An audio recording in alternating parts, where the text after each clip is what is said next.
Hey, welcome back. We're going over the 5 4-star characters that you should be leveling up by the end of 2021. These characters have gotten way better over time, and players have just learned more about these characters since the inception of Genshin Impact. So the first one we'll be touching on is going to be none other than Xingqiu. And of the 5 that we're going to be going over today, she is the one that if you need a hard carry, you better be leveling this character like level 80, level 90, working on the damage for her. She is so good now with all of the different characters that we have access to. You've seen it probably whispered on the forum somewhere in the community, the national team, the Ride national team, the new Kokomi team that uses her. There's a lot of powerful teammates that she can be utilized with. And what we're doing here is she's all based around Pyro Nado, buffing up Pyro Nado, getting it hit with Melt or Vaporize, or even doing the Overload plus Vaporize team compositions as well in a Fireworks team. She works wonders in these situations, and you're able to capitalize on this with some of the new gear that's been introduced since Inazuma's launch. The old one is the Crimson Witch of the Flame set. This set here, Pyro damage up, it also is going to increase the different elemental reactions that you can do with Pyro. So you have access to, buffing up Overloaded, good old Vaporize, Melt.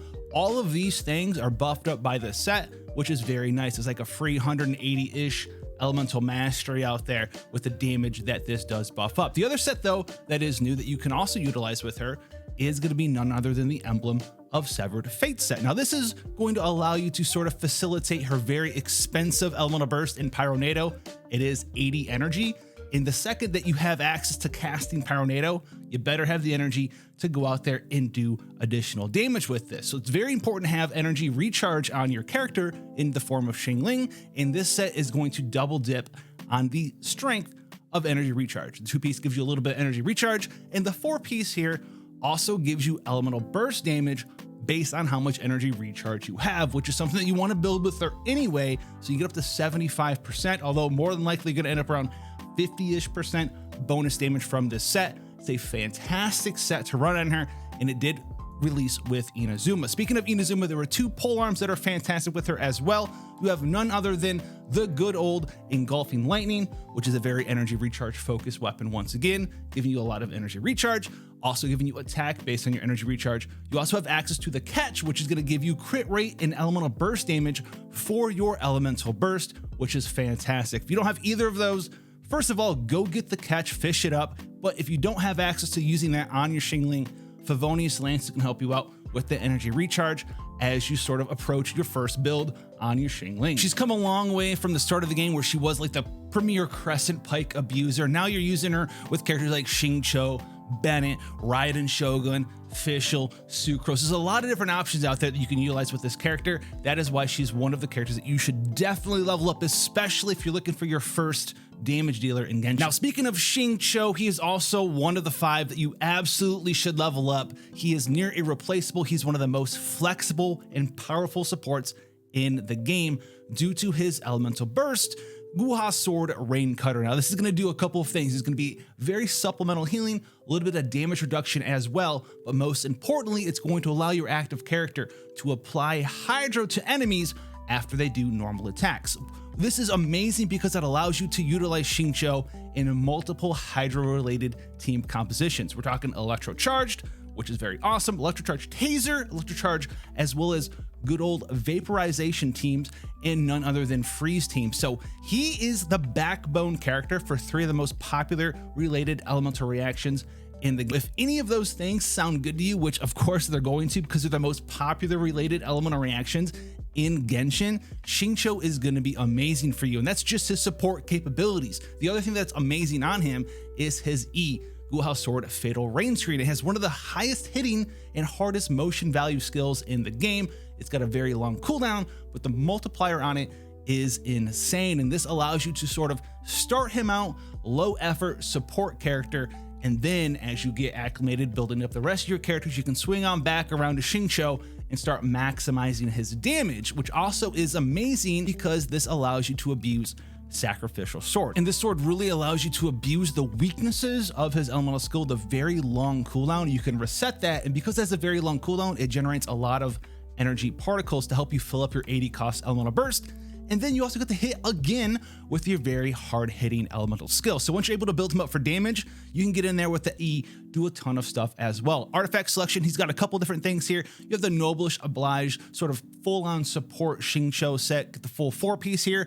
It increases the damage of his elemental burst, which becomes more important once you're able to build him for damage, because his elemental burst does do a pretty significant amount of damage, but also allows you to give an attack buff to your party for 20% for 12 seconds, which is very nice as well. But if you want to go for full damage on him at the end of the game, you can still use 2 pieces of the Noblish Oblige and swap him over to additional 2 pieces of the Heart of Depth set for 15% hydro damage, as well as the 20% elemental burst damage from Noblish Oblige. So if you don't have access to this character yet, you just got access to him, and you're thinking about him, he's level 1, he is 100% worth leveling up in Genshin Impact. You cannot go wrong. You will find a use for him somewhere, some way in Genshin. Now, one that obviously shouldn't even need to be on this list, you guys know it, we're going to spend very little time on him. Bennett is an amazing character still to the day. He is one of the best conjunction of healer and attack buffers simultaneously through his elemental burst.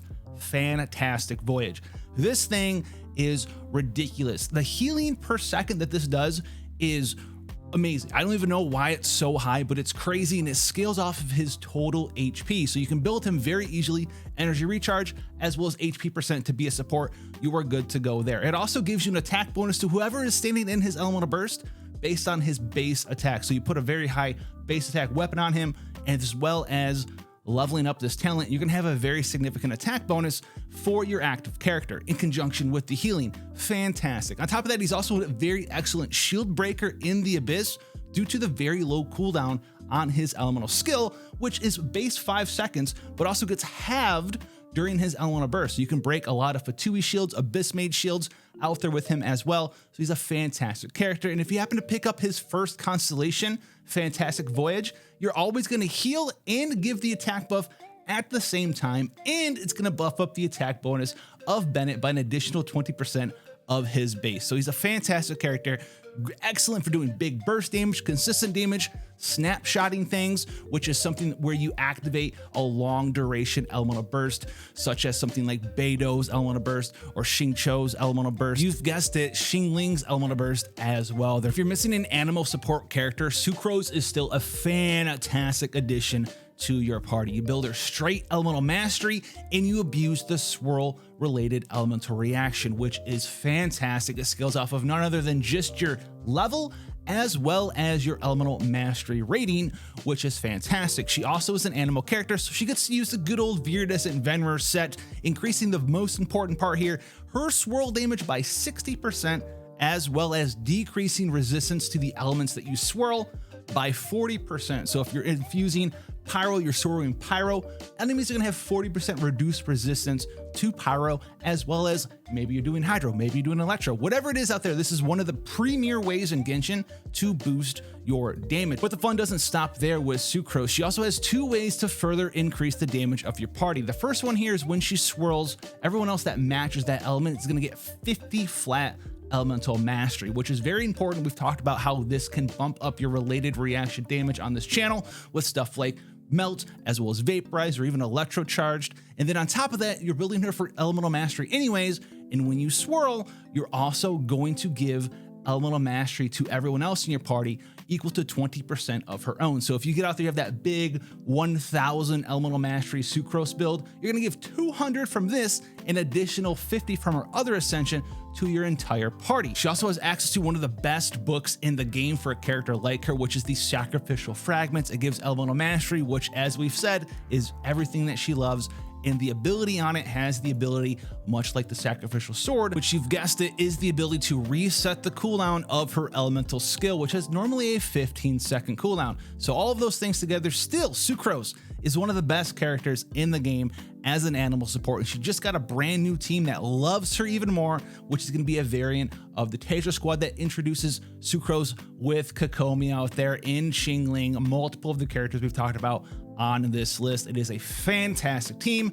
Go out there, try it, you won't be disappointed. Now, the last character is going to be a very off-meta pick, but it is very strong, especially if you're just starting to put your second Abyss team together, because she is so flexible. You can eventually build her to be your main carry character, as well as shielding and healing for your entire team. And she's gotten even better in 2.3 and will get even better in 2.4 as more and more of these 4-star and 5-star geo-related characters are coming out. She has access to 2 very powerful 4-star weapons. If you buy the battle pass, you get access to Serpent Spine, which is going to be insane damage up as well as crit rate, but she also has a very excellent crafted weapon in the form of the White Blind, giving her defense and then additional defense and attack at the same time from the ability, which lends very powerful free-to-play options for free-to-play players. In addition to that, she just got access to the Husk of Opulent Dream set. This set gives you up to 54% defense as well as 24% geo damage, which is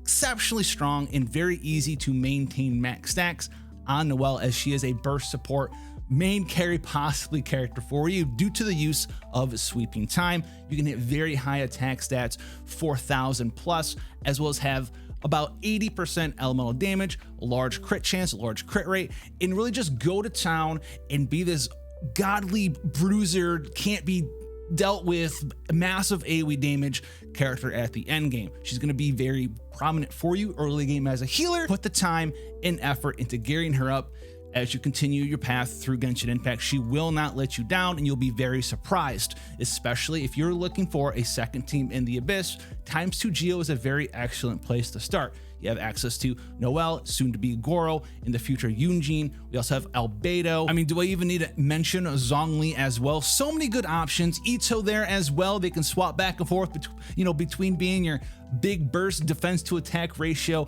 elemental geo damage carry. There's so many things you can do with her, and she's so flexible. But at the end of the day, if you put a lot of love into the mage, she will make everything simple and clean and tidy on your account.